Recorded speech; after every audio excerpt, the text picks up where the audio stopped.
sublime gracia del Señor. Mateo 5, 22, 29 y 30, ¿ya lo tienen? Dice la palabra de Dios: pero yo les digo que cualquiera que se enoje contra su hermano será culpable de juicio, y cualquiera que diga necio a su hermano será culpable ante el concilio,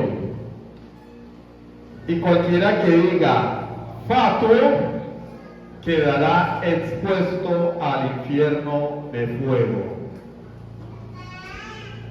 Dice la palabra de Dios: cualquiera que se enoje contra su hermano será culpable de juicio, cualquiera que le diga necio a su hermano será culpable ante el concilio, y cualquiera que le diga fatuo quedará expuesto al infierno de fuego.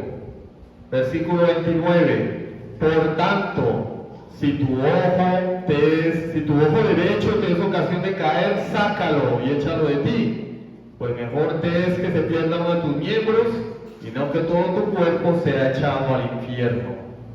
Versículo 30: y si tu mano derecha te es ocasión de caer, córtala y échala de ti, pues mejor te es que se pierda uno de tus miembros y no que todo tu cuerpo sea echado al infierno. Amén. Vamos a orar. Soberano Dios y Padre Celestial, te damos honra y gloria por tu bondad, por tu misericordia. Gracias, Dios, porque vamos a entrar en un terreno poco popular, pero es necesario que estas doctrinas sean expuestas, sean enseñadas, porque hacen parte del consejo de Dios. Padre, ilumina nuestro entendimiento y muéstranos a Jesucristo a través de esta doctrina. Te lo rogamos, te lo suplicamos, Dios, que podamos ver esto con solemnidad, con temor y temblor, porque te lo pedimos en el nombre de Jesucristo. Amén. Quiero hacerles una pregunta. Respóndanmela allí en sus mentes. ¿Qué es un símbolo? ¿Qué es un símbolo? Un símbolo es un elemento que representa un ente o una entidad, una idea, un pensamiento. Eso es un símbolo. Algo que representa otra cosa. Tenemos muchos símbolos. Por ejemplo, en el teléfono tenemos iconos. Cada icono representa una aplicación, ¿sí? Está el de TikTok, el de YouTube, el de Google. Pero ese icono no es Google, ni el icono de TikTok es TikTok. TikTok es una aplicación compleja, toda una red social. Está el icono de Facebook. En nuestra vida nacional tenemos símbolos, los símbolos patrios. ¿Cuáles son? A ver, los que cívica se llama, bueno, eso lo llaman cívica, ¿no? ¿Qué símbolos? ¿Cuáles son los símbolos? La bandera, el escudo, el himno nacional, son símbolos patrios. Ay, ya veo que no son muy buenos ciudadanos. ¿Y la bandera qué es? Un símbolo, tiene unos colores y que no fueron puestos ahí porque sí. Nuestras banderas, tanto la de Colombia, Venezuela y Ecuador, que eran en otro tiempo la Gran Colombia, tienen los mismos colores, amarillo, azul y rojo. En una proporción mayor o menor, pero son los mismos colores. El amarillo simboliza la riqueza de nuestros países. La riqueza. Sí, hay riqueza, lo que pasa es que ustedes saben, ¿no? El azul, los mares. El rojo, la izquierda, la sangre que derramaron los próceres de nuestra patria para liberarnos del dominio de la monarquía española. Y pues cada uno tiene su escudo, ¿no? El de acá tiene un caballito, el de Colombia tiene un cóndor, el de Ecuador no tengo ni idea. Simbolizan algo, pero nadie va a decir que el color amarillo, la franja amarilla de la bandera de Venezuela es la riqueza de Venezuela, no. O sea, esa franja amarilla representa la riqueza del país, pero no es la riqueza del país, ¿o sí? Si no, todos seríamos ricos, tendríamos una bandera en la casa, ay, miren qué tan rico soy, tengo el color amarillo, ¿no? Y el color azul que representa el mar. Aquí como abunda tanto el agua, entonces cuando quieran bañarse agarran el color azul de la bandera y se soban así el cuerpo, ¿no? Es un color, un pedazo de tela de color azul que representa algo más grande. De hecho, el símbolo jamás se equipara al ente o a la idea que representa. Siempre el símbolo es algo minúsculo que representa algo mucho más grande.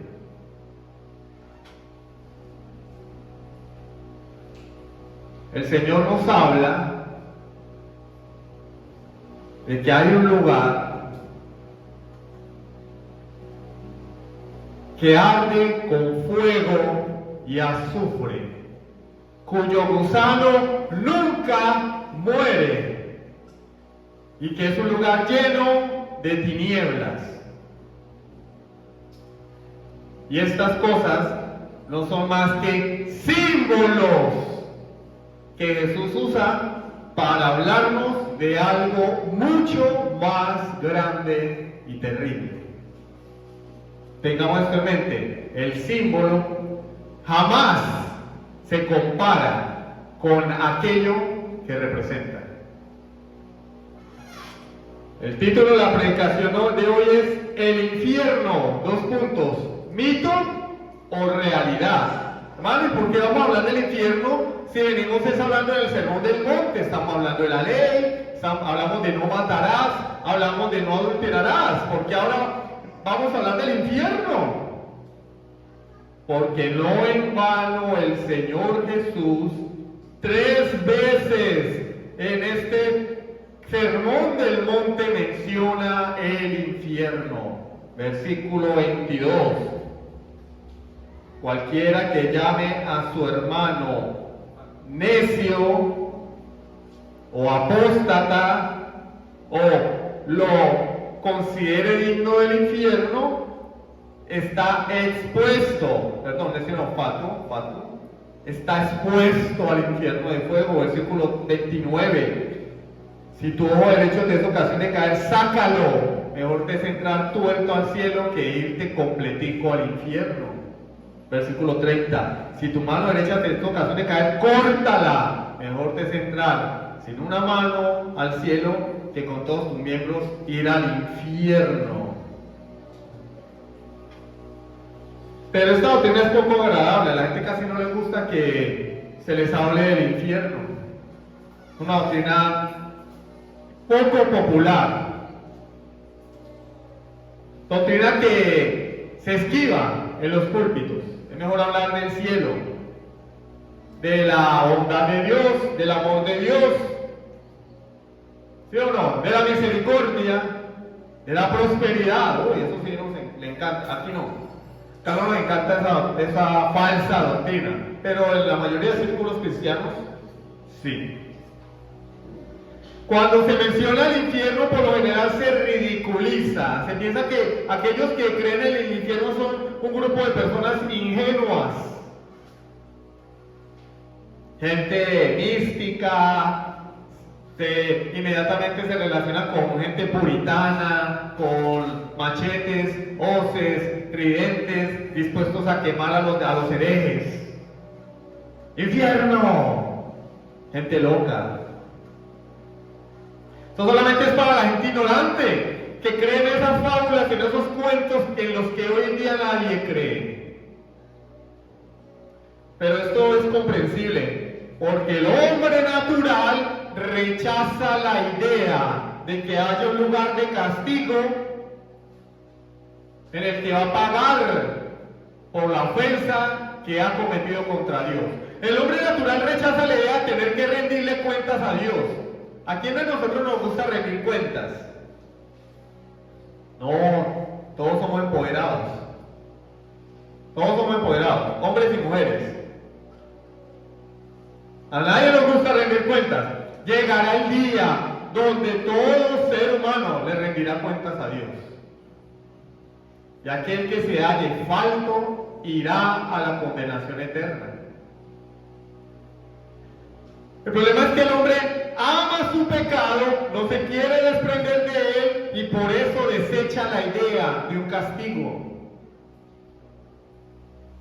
Eso es propio de las mentes no regeneradas.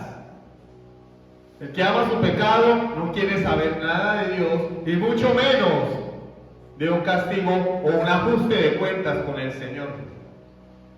Lo más triste es que hoy en día en la teología moderna hay un esfuerzo por enterrar esta idea del infierno. No hablen de la ira de Dios. No prediquen de eso, se va a ir la gente. Vamos a correr a las personas si se habla del infierno. Porque pensamos que el infierno solo es una amenaza. Pero la idea del infierno se asoma para ofender a los pecadores impenitentes, aquellos que niegan que Dios es justo. Estas personas preguntan, pero si Dios es bueno, si Dios es amor, ¿cómo puede castigar al hombre así? ¿Cómo puede castigar al hombre de esa forma tan severa? Jean-Paul Sartre en una de sus obras dice, el infierno son los demás. El infierno son los demás. El mal que los demás nos hacen, ese es el infierno. Cabe resaltar que Jean-Paul Sartre era ateo, ¿no? El infierno no existe, el infierno es el mal que los demás nos hacen en esta vida. Ese es el infierno. El infierno lo vivimos acá. Pregunta, ¿por qué hay tantas personas que no quieren oír del infierno o le temen al infierno? Y por otro lado, ¿por qué la mayoría de personas parecen no tener ningún temor a la idea del infierno? No les interesa. Es un chiste para ellos hoy la idea del infierno. ¿Saben por qué? Porque para nosotros el infierno es como un cuadro de un león. Yo compro un cuadro con un león pintado, un retrato de un león, una obra de arte, la cuelgo en mi habitación o en la sala de la casa. ¿Qué pasa? La visita viene a la casa y viene el cuadro y dicen, ¡ay, qué león tan lindo! Ninguna persona va a salir corriendo cuando vea el cuadro del león pintado. ¿Por qué? Porque no es real. Solo es una pintura. No es un león de verdad. Aunque sea la imagen de un león real, ese león no está ahí. No tiene vida. No me puede hacer nada. Y para las personas hoy, incluso para los creyentes, la idea del infierno solo es eso, una pintura, un relato, algo irreal, porque consideran que el infierno jamás les va a poder hacer algo. Solamente es eso, una imagen que no tiene ningún poder. Ahora bien, si te dejan solo en la selva, una selva infestada de leones, y te encuentras con un león de verdad, ¿qué harías? ¿Dirías, qué león tan bonito? ¡Ay, qué león tan bonito! ¿No hay purina para darle? No, él viene contra ti. Viene rugiendo y es mejor que corras por tu vida. De la misma manera, la conciencia del hombre debe ser tocada con respecto al infierno, para que entienda la realidad del infierno y corra por su vida. Hoy vamos a ver 3 puntos. En primer lugar, ¿por qué es necesario el infierno? En En segundo lugar, ¿qué es el infierno? Y en tercer lugar, no es un mito, es una terrible realidad. Después veremos unas aplicaciones prácticas. Entonces vamos a nuestra primera parte. ¿Por qué es necesario el infierno? Bueno, porque si existe un Dios que creó todo el universo, ese Dios está fuera de este universo. Recuerden que la Biblia dice: en el principio creó Dios los cielos y la tierra. No vamos a profundizar en eso por cuestión de tiempo, pero eso implica que las tres dimensiones que conocemos no existían y vinieron a la existencia cuando Dios crea cielos y tierra, tiempo, espacio y materia. De manera que Dios ni está sujeto al tiempo, ni está sujeto al espacio, ni es materia, porque eso no existía antes de que Él diera la palabra. Dios tiene que estar fuera, esto es cuestión de filosofía. Dios tiene que estar fuera del tiempo, espacio y materia, porque Él es el creador del tiempo, espacio y materia. Si existe un Dios, ese Dios debe ser santo, por esta razón. ¿Qué es santo? Otro. Dios no es materia, no corresponde al espacio, ni está sujeto tampoco al tiempo. Si este Dios es santo, debe ser un Dios justo, no puede ser como nosotros. Si Dios es un Dios justo, debe castigar el pecado y la maldad. Permítame explicarlo a través de tres preguntas.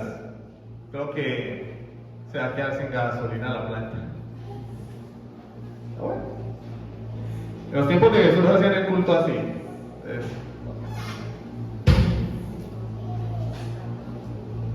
Primera pregunta: ¿qué tan abominable es el pecado para un Dios infinitamente santo? Dios es santo, ¿sí lo sabía? Porque no es como nosotros. ¿Qué tan abominable es el pecado para un Dios infinitamente santo? Abominable, Él es santo. ¿Por qué el pecado es abominable para Dios? Porque Dios es infinitamente santo, puro, justo. Por eso el pecado es tan abominable para Él. Dice Habacuc 1:13, Habacuc capítulo 1 versículo 13: muy limpio eres de ojos para ver el mal, ni puedes ver el agravio. ¿Qué es Dios? Muy limpio de ojos. Muy limpio de ojos para ver el mal. Así de santo es Dios, ni siquiera puede ver el mal. Esto es una forma de expresar la pureza y la santidad de Dios. Habacuc 1:13. Segunda pregunta: ¿qué tan grande es la ofensa contra un Dios infinito y eterno? Si Dios es infinitamente santo, tanto que no puede ver el mal, una ofensa contra ese Dios, ¿cómo deberíamos calificarla? Recordemos que las ofensas no se miden por el tiempo de la ofensa, sino por la persona a la que se le hace la ofensa. ¿Sí? Yo puedo llevar un año robándome las mandarinas de la finca de mi vecino. 5 mandarinas diarias. Y si mi vecino me denuncia, ¿qué me van a hacer? Lo más probable es que nada, es un delito pequeño. Llevo 5 años robándome las mandarinas, 5 mandarinas diarias. Pero eso no es mayor cosa, sí es robo, pero puede que le pongan una sanción, ¿sí? Pero no lo van a meter preso ni lo van a llevar a la silla eléctrica. Pero llevo 5 años haciéndolo. Ahora, pecar contra el Dios santo, infinito, eterno y puro, requiere un castigo de la misma magnitud, un castigo eterno. Pero no es lo mismo. El pecado no es grave en función del tiempo, sino en función de contra quién se hace ese pecado. Mediante el pecado el hombre coloca su voluntad por encima de la del Señor y con esto arroja a Dios como basura debajo de sus pies. Un solo acto pecaminoso cometido contra un Dios santo e infinito merece un castigo infinito. Pregunta número 3. ¿Puede el Dios santo y justo pasar por alto el pecado y la maldad del hombre? Ahora, si Dios es justo y santo, ¿Él puede pasar por alto el pecado? Entonces viene un asesino en serie, asesina a 100 niños, los viola y después los asesina, los descuartiza y los entierra. Este hombre es llevado a juicio y el juez decide dejarlo ir. ¿Está bien? Bueno, en una sociedad como la nuestra, hoy eso sucede. A los violadores se les deja libre en pro de la corrección política, pero eso es corrupción. Pero es justo que un hombre así salga libre, no, tiene que ir. Cadena perpetua como mínimo. Ahora, ¿ustedes creen que Dios se va a hacer de la vista gorda ante tanta maldad que hay en la tierra hoy? ¿Ante tanta maldad que ha habido en la historia? ¿Ante el pecado del hombre? ¿Pensamos que Dios se va a hacer el de la vista gorda? La respuesta es no. Romanos 12:19. No os vengáis a vosotros mismos, amados míos, sino dejad lugar a la ira de Dios, porque escrito está: mía es la venganza, yo pagaré, dice el Señor. ¿Qué dice el Señor? Mía es la venganza. Él se va a vengar. ¿De quién se va a vengar el Señor? De los pecadores, de sus enemigos, aquellos que jamás se reconciliaron con Él. En una sociedad como hoy, tan relativista, es como no oír a las personas decir: no, pero es que esa es tu percepción. Es que todo es relativo, no hay verdades absolutas. Eso es lo que tú crees. Yo no creo en eso. Yo no creo que un Dios de amor me vaya a enviar al infierno. Esas personas reaccionan así, y cuando se les dice que van a rendirle cuentas a un Dios santo por sus pecados y que probablemente van a ser condenados por la eternidad, reaccionan con violencia. Dicen: no, Dios no tiene derecho a condenarme. Dios no tiene derecho de enviarme al infierno. Eso no puede suceder. Yo no lo merezco. Lo que las personas no tienen en cuenta es que Dios ha dado una ley. Dios ha dado una ley para que el hombre la guarde. El hombre no tiene excusa para desobedecer la ley de Dios. Vuelvo y les digo, si un hombre viola a 100 niños, tiene que pagar. Y la Biblia dice que la paga del pecado es la muerte. ¿Y qué es el pecado? No conformarse a la ley de Dios. Dios ha dado una ley y el que la desobedece tiene que pagar. El que la desobedece debe ir a la cárcel. Pero esta cárcel es una cárcel de igual dimensión que Dios, infinita y eterna. Ahora sí entienden. Si un hombre viola a un niño o una niña, debería ir preso. Y la justicia dice: bueno, 10 años, 20 años, pero si son 100, y los descuartiza, los tortura, los secuestra previamente, cadena perpetua. Y cuando la pena no es lo suficientemente estricta, se habla en forma simbólica: 2 cadenas perpetuas, 3 cadenas perpetuas. ¿Qué quiere decir? Que esta persona en una vida no va a pagar el mal que hizo. Ahora, ¿cuánto creen ustedes que debe ser la condenación para alguien que ofende al ser más puro y santo del universo? No una cadena perpetua, no 2 cadenas perpetuas, eternas cadenas perpetuas. Las palabras de Dios no son palabras al viento, amados hermanos y amigos. Dios debe castigar el pecado y es tu problema si lo aceptas o no. Es tu problema.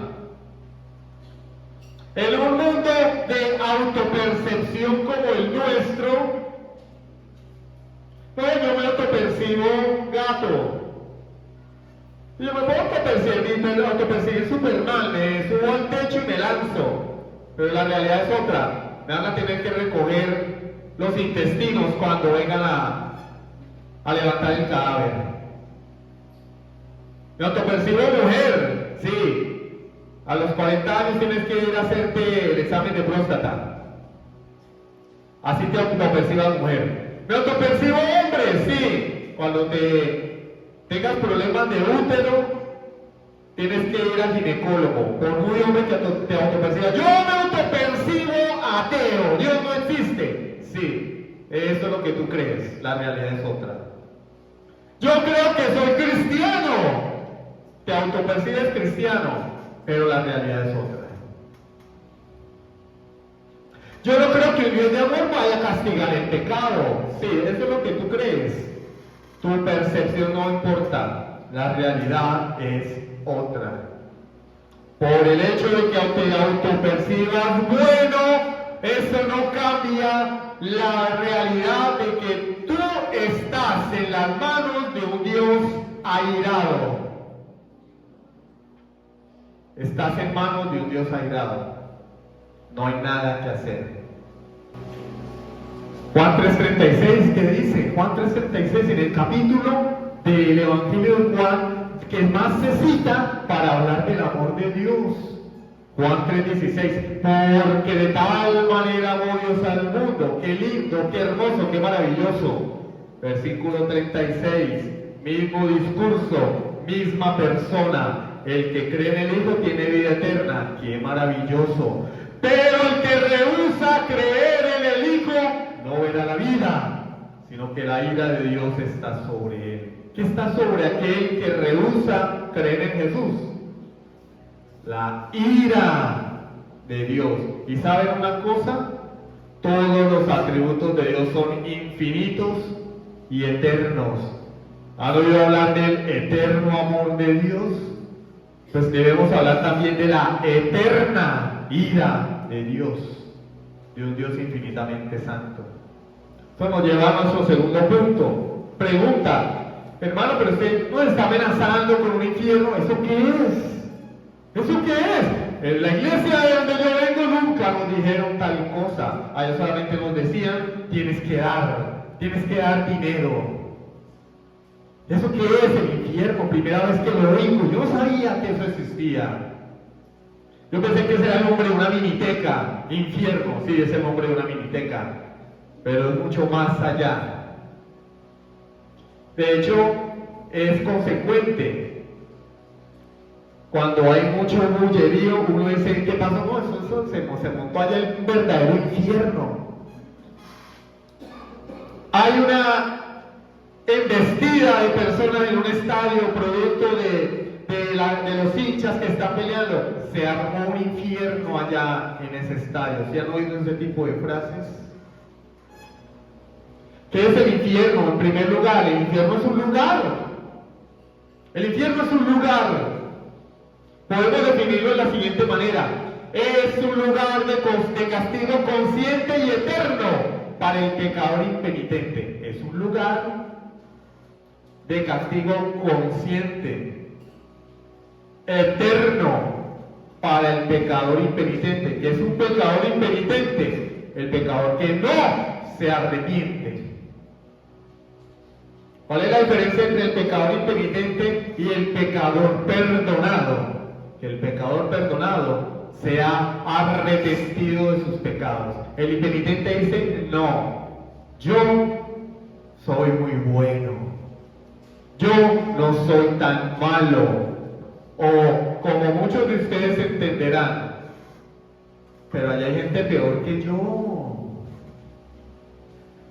¿Se han visto eso?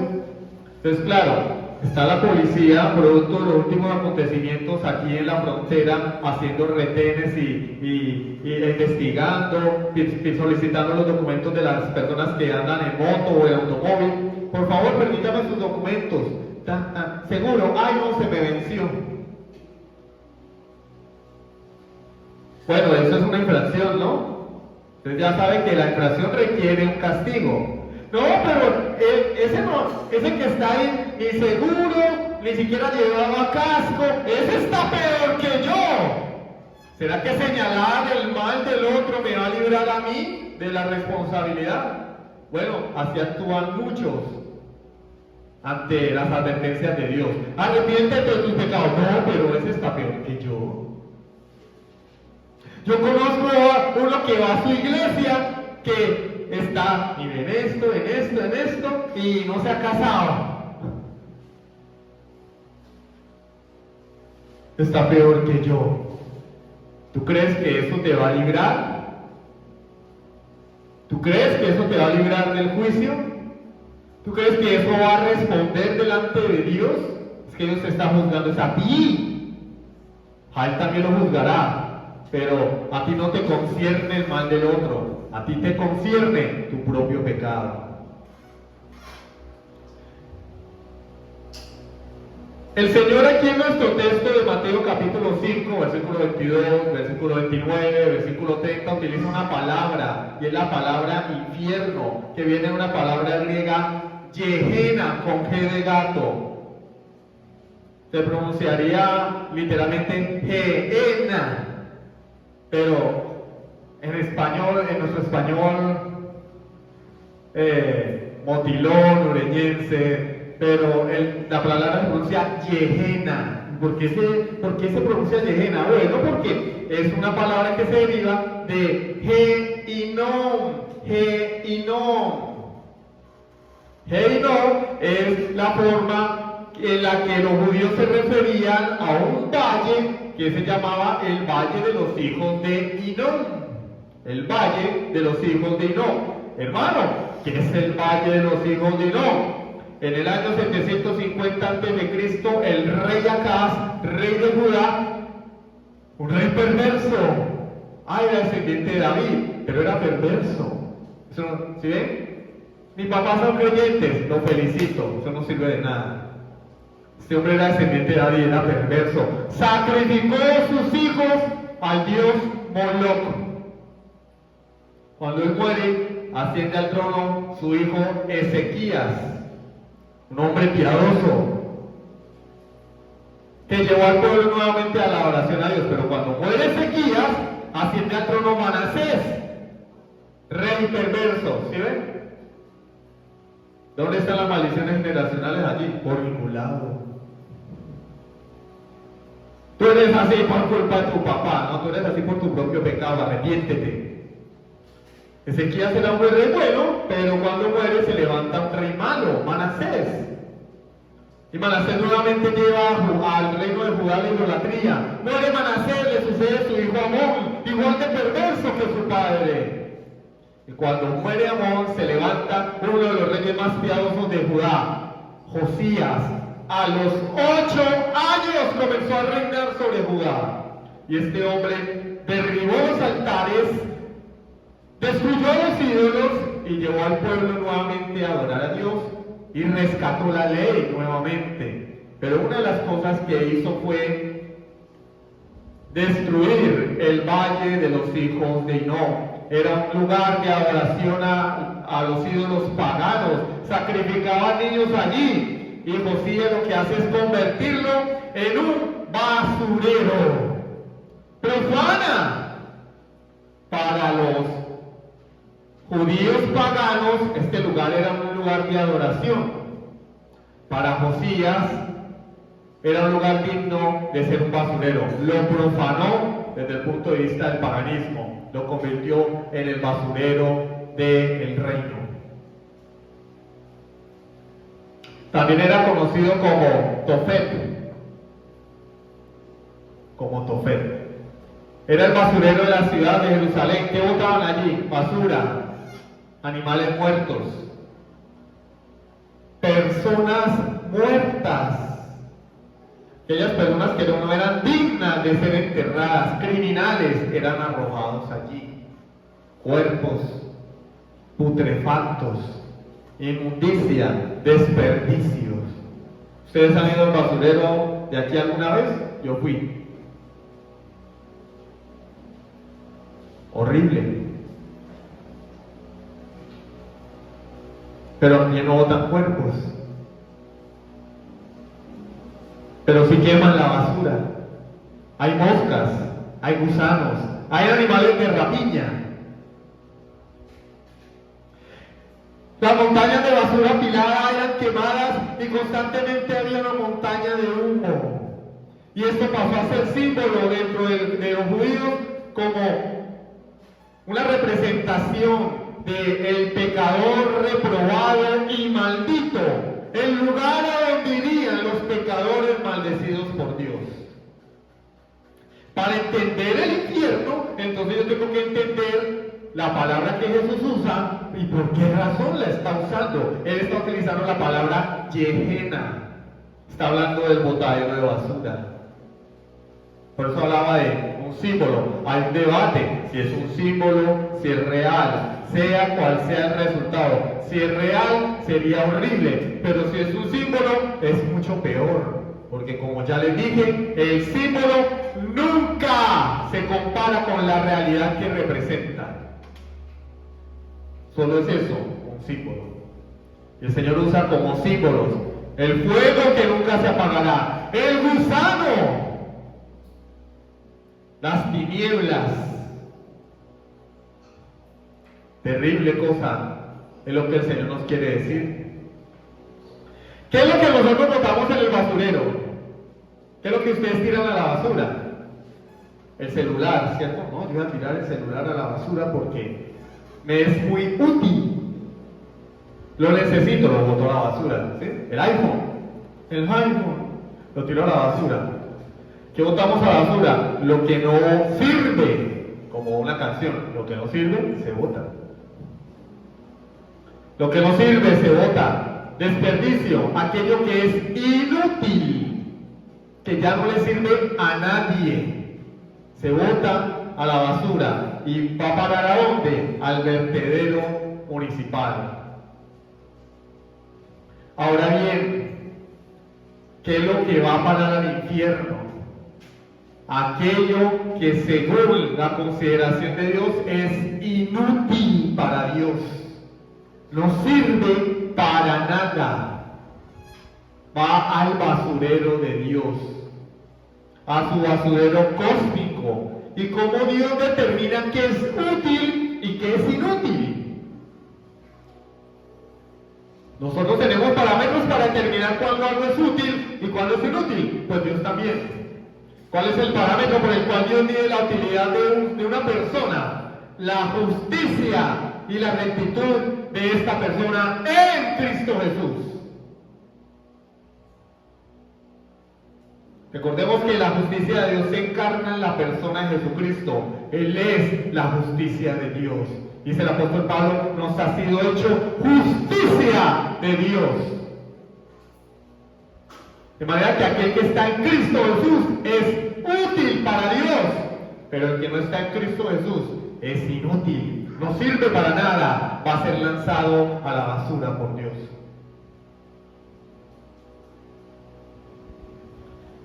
¿Qué sucede en el basurero? Hay un poco de cosas que no sirven. Las cosas no tienen sentido en un basurero, o hay sentido en alguno en el basurero. Una montaña de basura tiene sentido, no hay sentido. No hay relación entre la basura. No, mire, es que aquí está la carcasa del teléfono, aquí está la pantalla, aquí está la batería, aquí está el cargador. ¡Pum! Arde un teléfono. No, las cosas en el basurero no tienen ningún sentido, no sirven, no tienen valor. Son tiradas porque son inútiles, porque no tienen ningún valor. No hay significado ni coherencia allí. Igual que en el infierno, no habrá nada útil, no habrá coherencia, no habrá significado. Allá no habrá compañía, no habrá comunidad, no habrá congruencia. Cada persona, como su propio Dios, vivirá en su universo privado de castigo y de terror. Vivirá bajo su propio lenguaje de egocentrismo y deificación. Y como dice el Padre Nuestro, hágase tu voluntad. Todo aquel que va al infierno de fuego podrá decir por toda la eternidad, mi voluntad fue hecha. Hágase mi voluntad, porque rechazaste a Jesucristo. Esa es la voluntad tuya, eso es lo que se hará. Porque el Señor te ofrece vida eterna gratuitamente y tú no quieres vida eterna. ¿Quieres hacer tu voluntad? Allá se hará tu voluntad por toda la eternidad. El infierno es un eterno monólogo en un cuarto vacío de legiones de hombres vacíos. Miren que el Señor habla de un infierno de fuego. ¿Qué sucede con el fuego? El fuego quema, el fuego consume. El valle de los hijos de Hinnom era un basurero lleno de lombrices, ratas, fuego. Se quemaba la basura, por eso el Señor habla del fuego que nunca se apaga.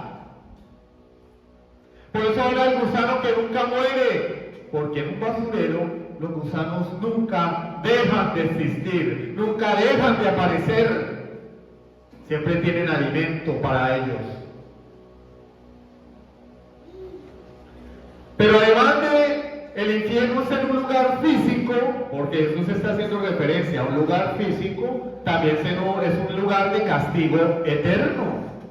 Es un horno de fuego inextinguible. El infierno es el lugar donde Dios ha retirado su misericordia y su bondad y se revela como fuego aterrador. Dice la palabra de Dios que horrenda cosa es caer en manos de un Dios que airado. La iglesia histórica ha confesado que el sufrimiento de los perdidos en el infierno no tendrá fin, aunque algunos digan lo contrario, porque hay una doctrina que se llama universalismo, que enseña que todo el mundo va para el cielo. Papito, no importa cómo te portes, todos vamos para el cielo, tranquilo. Si caes en el purgatorio te sacamos de allá con oraciones. Es más, el purgatorio ya no existe, hijo, te vas para el cielo. Universalismo. Un Dios de amor no puede enviar a nadie al infierno. Claro, un juez que ame a los niños dejará a los violadores libres, porque ama mucho a los niños. Y un Dios que ama la santidad tiene que dejar al pecador libre y traerlo al cielo. Claro. Eso es el universalismo, una falsa doctrina. Pero también está el aniquilacionismo. Viene a aniquilar. ¿Sí? De aniquilar, de destruir, de desintegrar, de desaparecer. Aniquilacionismo. ¿Qué es esta doctrina? Esta doctrina enseña que el infierno no es eterno, que el hombre después de morir purgará sus pecados en un lugar, pero después de purgar sus pecados será destruido completamente. Esto lo creen sectas como la secta de los testigos sin Jehová. El hombre pecador, el hombre que no va para el cielo, no va a purgar una condena eterna. Lo que va a hacer es pagar temporalmente por sus pecados. Y luego que cancele la deuda, pues va a desaparecer. Se va a desintegrar. Y calabaza a cada quien para su casa. Bueno, no hay castigo en última instancia, ¿no? Porque el hombre desaparece como una neblina. ¿Pero eso es lo que enseña la Biblia? No. Mateo 25:46. Mateo 25:46. Dice el Señor, después de hablarnos del juicio de las naciones, les recomiendo que lean todo el capítulo completo en casa. Después de hablar del juicio de las naciones, dice, e irán estos al castigo eterno, los cabritos, y los justos, las ovejas a la vida eterna. Hermano, pero ahí no dice nada. Yo no sé. Pues sí. Este versículo lo utilizan ellos como argumento para refutar la eternidad del infierno. Pero ¿cómo así se dice que el infierno es eterno? Sí, pero es que ellos lo que utilizan es una maniobra de ir al idioma original griego y dicen, no, pero es que la palabra eterno que se tradujo allí en Reina Valera es la palabra ainión griega. Y la palabra ainión literalmente no significa eterno, sino que significa una era o edad. No es lo mismo era o edad que eterno, ¿sí? Y podríamos decir, sí, se la compro, le compro la moto. ¿Sí? Una era es un término muy general. ¿Sí? La era de la iglesia, en la ciencia la era cenozoica, de los dinosaurios. Una era es un periodo, pero lo que no tienen en cuenta es que la palabra ainión que aparece en castigo eterno es la misma palabra que aparece en vida eterna. Y allí surge una contradicción en su argumento. Porque si ellos creen en la vida eterna, y la vida eterna es vida ainión, entonces quiere decir que esa vida no es eterna, es temporal. Porque si el infierno es temporal, la vida eterna también es temporal. Entonces los testigos de Jehová que creen que van a ir a la vida eterna, no irían a la vida eterna, irían solamente a una vida temporal. Entonces, la vida sí es eterna y el infierno no. No. Si la vida es eterna, el castigo también es eterno. El mismo versículo lo explica. Además de todo el argumento de la Escritura, Mateo 25:41, entonces dirá también a los de la izquierda, apartados de mí, malditos, al fuego eterno preparado para el diablo y sus ángeles. ¿Fuego qué? Eterno. Según a los Tesalonicenses 1:9, los cuales sufrirán pena de eterna perdición, excluidos de la presencia del Señor y de la gloria de su poder. Apocalipsis 20:10, y el diablo que los engañaba fue lanzado en el lago de fuego y azufre, donde estaban la bestia y el falso profeta. Aquí no utiliza la palabra eterno, utiliza un equivalente, y serán atormentados día y noche por los siglos de los siglos. ¿Cuándo? Por los siglos de los siglos.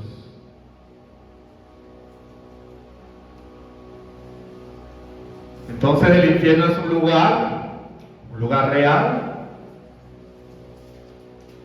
El infierno es un lugar de castigo eterno. Pero vamos a responder una pregunta. ¿Por qué Jesús nos habla del infierno? ¿Acaso Jesús no vino a hablarnos del amor de Dios? Lo leímos en el Evangelio de Juan. Jesús no vino a condenar al mundo, sino que vino para que el mundo sea salvo por él. Juan 3:17. Entonces, ¿por qué nos habla del infierno, Jesús? Eso nos lleva a nuestro tercer punto. El infierno no es un mito, es una terrible realidad. O sea que Jesús nos quiere asustar, meter miedo con el coco. Si no viene el coco y te comerá, ¿será? O como esos jóvenes que estaban fumando cierta hierba de dudosa procedencia y fueron al infierno y volvieron y nos contaron que las personas que no diezman están allá sufriendo. Y está Satanás allá con un tenedor chuzándolos porque no dieron sus diezmos. ¿Cómo la ven? Lo que salva no es Cristo, lo que salva es el diezmo, según estos jóvenes. ¿Será eso verdad? ¿Será que la Biblia enseña que Satanás es el rey del infierno? No que él va a ir al infierno a ser castigado, sino que es el rey del infierno. ¿Será que la Biblia enseña que en el infierno están los no diezmadores, los que no dieron primicias ni pactos? Están en el infierno. Que hasta Michael Jackson caminando de para atrás porque la caminata lunar de Michael Jackson es anticristiana. Que está Selena cantando. Ay, ay, ay, cómo me duele. ¿Será que eso es lo que Jesús nos quiere enseñar? ¿O es que estas personas tienen mucha imaginación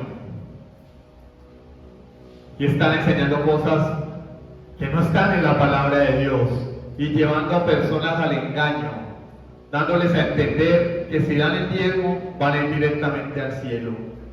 Porque claro, el sacrificio de Cristo no es el que salva, lo que salva es el diezmo.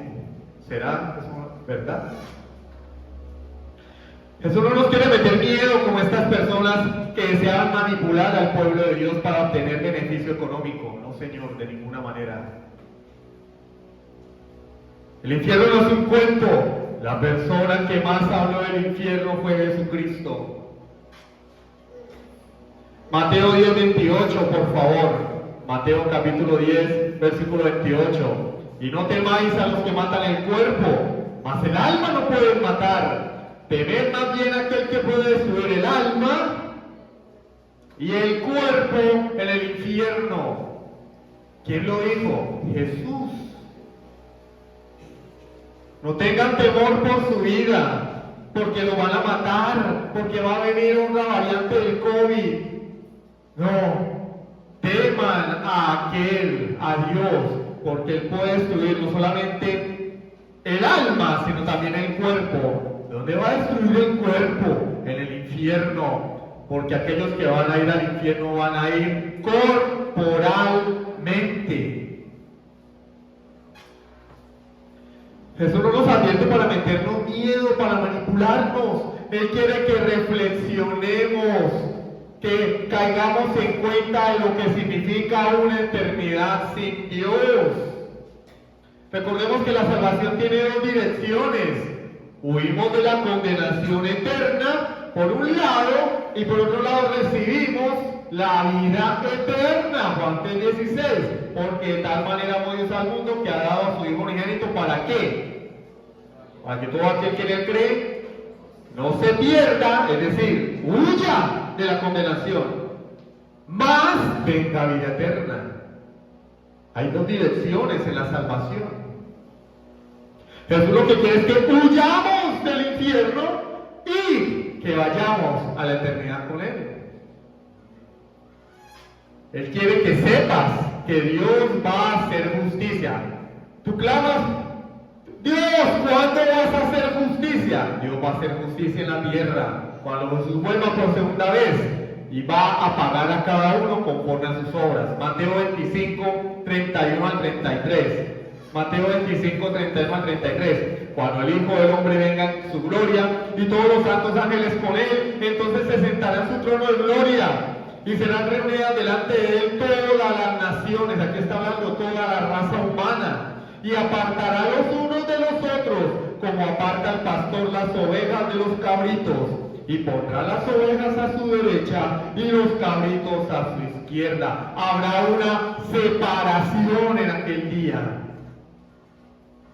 Daniel 12:2. Y muchos de los que duermen en el polvo de la tierra serán despertados. Unos para vida eterna y otros para vergüenza y confusión perpetua. Todos los muertos resucitarán. Todos en aquel día estarán presentes delante de Dios. Unos recibirán vida eterna, otros van a recibir vergüenza y confusión, no temporal, perpetua. Eso es lo que dice el profeta Daniel. Apocalipsis capítulo 20, versículos 11 al 15. Y vi un gran trono blanco, y al que estaba sentado en él, de delante del cual huyeron la tierra y el cielo, y ningún lugar se encontró para ellos. Esto es un lenguaje simbólico. El trono blanco, el trono habla del reino, el color blanco de la santidad. Habla de un juicio delante del cual huyeron la tierra y el cielo y el mundo hace por no para ellos. Quiere decir que nadie va a escapar del juicio de Dios. Y a los muertos grandes y pequeños de pie ante Dios. Todo el mundo estará allí presente. Los libros fueron abiertos y otro libro fue abierto, el cual es el libro de la vida. Y fueron juzgados los muertos por las cosas que estaban escritas en los libros, según sus obras. El mar entregó los muertos que había en él. Ese día no van a escapar los ahogados, ni los cremados. Hay algunos que dicen, no, al hombre muerto no se le puede cremar. Sí, puedes cremarlo, porque aunque cremado y en ceniza, no escapará del juicio de Dios. La muerte y el Hades entregaron los muertos que había en ellos, y fueron juzgados cada uno según sus obras. Y la muerte y el Hades fueron lanzados al lago de fuego. Esta es la muerte segunda. Y el que no se halló inscrito en el libro de la vida fue lanzado ¿a dónde? Al lago de fuego. ¿Cuántos de ustedes resisten quemarse? ¿Han hecho un ensayo? Hagamos un experimento. Prendemos la estufa, abrimos la llave de gas, prendemos el quemador y ponemos la mano allí. 5 segundos, nada más, 5 segundos. 1, Mississippi. 2, Mississippi. 3, Mississippi. 4, Mississippi. 5, Mississippi. 5 segundos. Yo sé que me voy a quemar 5 segundos y cuando empieza el segundo 1, ya estoy esperando que llegue el segundo 5 porque eso quema y es muy feo. Solo son 5 segundos. Imagínate que son 5 minutos. Sabes que son 5 minutos. Imagínate que es una hora con tu mano quemándose en el quemador de la estufa. Sabes que es una hora. Imagínate que es un día. Sabes que es un día. Sabes que el día tiene 24 horas. Y cuando estás en la hora 23, falta solamente una hora. Imagínate que es un año. Sabes que es un año. Imagínate que es por toda la eternidad. Imagínate que te vas a quemar por siempre, jamás. No hay esperanza. El que se está quemando 5 segundos dice, no, ya va a terminar. El que se va a quemar un minuto, 10 minutos, dice, bueno, son 10 minutos, pronto va a acabar. Pero vas a estar en el infierno, sabiendo que nunca saldrás de allí. No hay esperanza en el infierno.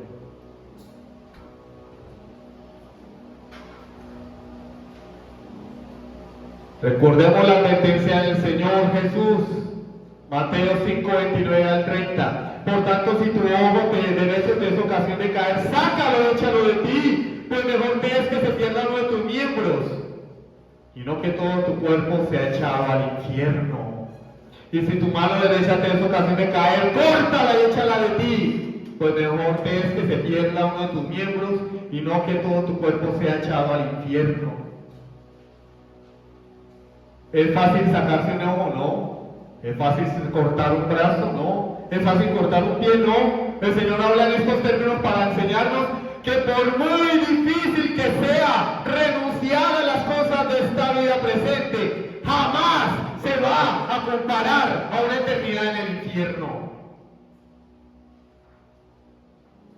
Vale la pena abandonarlo todo con tal de huir de la ira de Dios. Vale la pena. Si tienes que rechazar a tu familia, si tienes que rechazar el pecado, amigos, empresa, trabajo, por causa de Cristo, vale la pena. No se compara a una eternidad en el infierno. Jesús no habla por hablar. Él mejor sabe lo que es el infierno, lo pagó en la cruz. Recibió el infierno por nosotros. Un hombre de valor eterno, llevando nuestro castigo eterno para satisfacer la ira y la justicia de un Dios eterno. Él sabe que es el infierno y por eso nos lo advierte con solemnidad. William C. Nichols, el autor, dijo: no creo que a nadie se le pueda asustar para motivarlo a querer ir al cielo. pero sí creo que se puede asustar a alguien como para que no quiera terminar en el infierno y en cambio busque a Dios con todo su corazón y le ruegue a Cristo que tenga misericordia de él. Tal vez esta advertencia te lleve a reflexionar sobre tu pecado y vengas a Cristo humillado, suplicando el perdón de tus pecados. Entonces el Padre Jesucristo no es asustarte, hermano, sino advertirte para que veas lo mucho que Dios aborrece tu pecado y te vuelvas a Él a través de Jesucristo. Jesús quiere, con una evidencia abrumadora, enseñarte que el infierno no es un mito, es una realidad aterradora. Cuarto y último punto, algunas aplicaciones prácticas. Nahum capítulo 1, versículo 6. ¿Quién permanecerá delante de su ira y quién quedará en pie en el ardor de su enojo? Su ira se derrama como fuego y por él se desmenuzan las peñas. ¿Quién permanecerá en pie? ¿Quién va a permanecer en pie ante la ira de Dios? Pecador que me estás escuchando, tan arrogante eres como para creer que vas a soportar la eterna ira de Dios cuando la derrame sobre ti. ¿Tú crees que lo vas a soportar? Un dolor de muela te tira en la cama. Una pelea con tu cónyuge te da depresión. Una quiebra económica te da ganas de suicidarte. Un dolor de columna te tira a la cama y crees que vas a soportar la eterna ira de Dios sobre ti. ¿Tú crees que te vas a adaptar a ello? Imagínate el peor sufrimiento que puedes experimentar en esta vida. No se compara con cargar la ira de Dios. No es comparable. Quizás pienses que el infierno no es tan caliente. No, es que el infierno no es tan caliente. Debe ser como Ureña en tiempos del fenómeno del Niño. Veo muchos acá echándose aire por causa del calor y los ventiladores están funcionando. ¿Crees que vas a soportar el infierno de fuego por la eternidad? Hermano, pero usted acaba de decir que el fuego es simbólico. El símbolo solo representa la realidad aterradora del infierno. El Señor no encontró otra manera más aterradora de enseñarnos el castigo de Dios que decir fuego eterno. Imagínense la realidad, no hay manera de hacerlo. No hay manera de hacerlo. No pienses que vas a soportar el castigo de Dios. Santiago 2:19 dice, ¿tú crees que Dios es uno? Bien haces. Los demonios creen y tiemblan. Los demonios tiemblan delante de la presencia de Dios. Los demonios temblaron delante de la presencia de Jesucristo. ¿Y tú crees en tu arrogancia que lo que el Señor te está diciendo no es importante? ¿Que solamente es un cuento? ¿Que son ganas de amenazar? Los demonios no tienen salvación y aún así tiemblan delante de Dios. Y el Señor te llama hoy a que te arrepientas. Y tú haces caso omiso del llamado de Dios. ¡Qué arrogancia tan grande! Si hubiera una escala de valores, los demonios estarían mejor que cada uno de ustedes. Porque ellos tiemblan ante Dios. Thomas Shepard, pastor y fundador de la Universidad de Harvard, dijo: hay los que profesan ser salvos y hay evangelistas carnales que tienen algo semejante a la fe y a la tristeza por haber pecado, semejante al verdadero arrepentimiento y semejante a nobles anhelos. Pero no obstante, no son más que pura apariencia, engañan a otros y se engañan a sí mismos. La mayoría de los que viven en la iglesia perecerán. Es una advertencia muy seria, hermanos y amigos. No es un juego. Algunos de ustedes lo toman como un juego. Por eso el Señor dice: muchos me dirán en aquel día. Muchos. Déjenme decirles una cosa con todo el respeto. La mayoría de los que están aquí van a ir al infierno. No lo digo yo, lo dice el Señor. Muchos me dirán en aquel día: Señor, Señor, en tu nombre no profetizamos, en tu nombre no hicimos milagros, en tu nombre no echamos fuera demonios.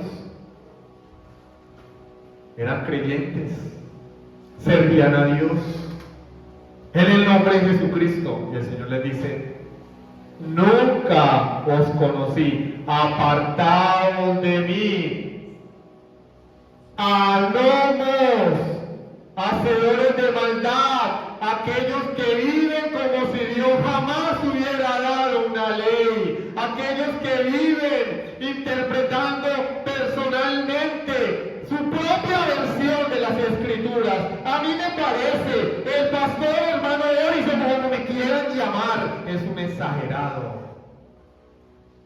Eso no es tan así. Somos jóvenes, hay que disfrutar la vida.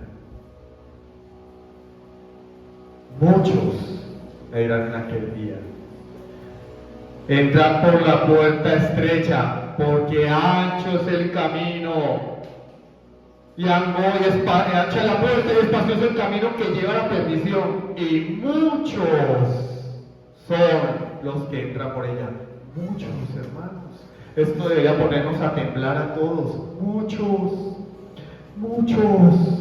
Muchos van a ir al infierno, y nosotros nos reímos, nos burlamos de esto como si se estuvieran contando chistes desde el púlpito, domingo tras domingo. Un payaso se le para frente al púlpito a contar historias de Dios para entretener al pueblo. Es una advertencia solemne del Señor. No sabes si vas a morir hoy. Ayer mataron a un mototaxista en Cúcuta mientras estábamos. Mataron a 3 personas en Motilones. Y ellos pensaban lo mismo que piensan muchos de ustedes. Todavía tengo vida. No, la muerte no avisa cuando va a llegar. La muerte no anuncia. La muerte llega como por sorpresa. La muerte no anuncia. Cada vez que muere una persona es un turno menos, porque te va a tocar a ti y a mí. Y más vale que te persuadas, que te apercibas y tomes medidas respecto a la advertencia de Dios. Tú que profesas ser cristiano, pero poco oras, poco lees la Biblia, no amas al pueblo de Dios, ¿crees que escaparás de la condenación del infierno? Tú que no te preocupas mayormente por los pecados pequeños, ni por los pensamientos vanos y sucios que tienes en la mente, ¿estás listo para ir al infierno? ¿Estás listo? ¿Estás preparado? ¿Cuántos de ustedes están listos para ir a la cárcel ya? Nadie. ¿Crees que estás listo para ir al infierno? ¿Tú crees que el reino de Dios consiste en una profesión oral de fe en Cristo? Yo soy creyente, aleluya. ¿O que crees intelectualmente que Jesús murió por tu pecado? Eso yo me lo sé, dicen algunos. Yo sé mucho de teología. Soy reformado, tengo un título en teología. ¿Tú crees que eso te va a salvar? Cuando no te interesa vivir una vida santa delante de Dios, una vida consagrada a Dios. Tú eres el Señor de tu vida. Amén. Tú eres el Dios de tu vida. Amén. Se hace tu voluntad, sí. Y en el infierno se hará por toda la eternidad tu voluntad. ¿Estás preparado para soportar los tormentos del infierno día y noche por toda la eternidad? Mejor que lo estés. Porque si lo que acabo de decir es cierto, tú estás camino al infierno, a no ser que te arrepientas. Arrepiéntete de tus pecados, porque no sabes en qué momento vendrán por tu alma. Dijo el Señor: necio, esta noche vienen por tu alma, y lo que has provisto, ¿de quién será? ¿De qué te ha servido todo el esfuerzo en esta vida, si esta noche vienen a reclamar tu alma? ¿Y qué has hecho con tu vida? ¿Qué has hecho con tu vida? Vamos a orar. Soberano Dios y Padre Celestial, Yo te pido, Señor, que tengas piedad de nosotros, que tengas misericordia de tu pueblo. Yo te pido, Señor, que estas advertencias de Jesús penetren en lo más profundo de nuestro ser. Que nos lleven, Padre Celestial, a entender tan siquiera un poco lo aborrecible que es el pecado delante de ti. Tanto que la única manera de pagarlo es impagable. Toda la eternidad siendo objeto de tu ira. Y por eso fue necesario que la segunda persona de la Trinidad, Dios hecho hombre, pagara nuestra culpa. Era lo único que podía cancelar la deuda. Y ahora te ofrece salvación y vida eterna gratuitamente a todo aquel que se arrepiente, Señor. Mira, Padre Celestial, a los amigos que aún no se han puesto cuentas contigo. Padre, yo te pido que les muestres lo terrible de su pecado, lo terrible de su condición. Que los traigas a Jesucristo, Señor, aunque sea usando la figura del infierno. Que persuadas a tus hijos de vivir en santidad, de vivir vidas consagradas delante de ti, no vidas tibias, porque tu palabra dice: al tibio lo vomitaré de mi boca. Ayúdanos, Señor, a vivir en temor y temblor todo el tiempo de nuestra peregrinación, porque te lo pedimos en el nombre de Jesucristo. Amén. Sublime gracia del Señor.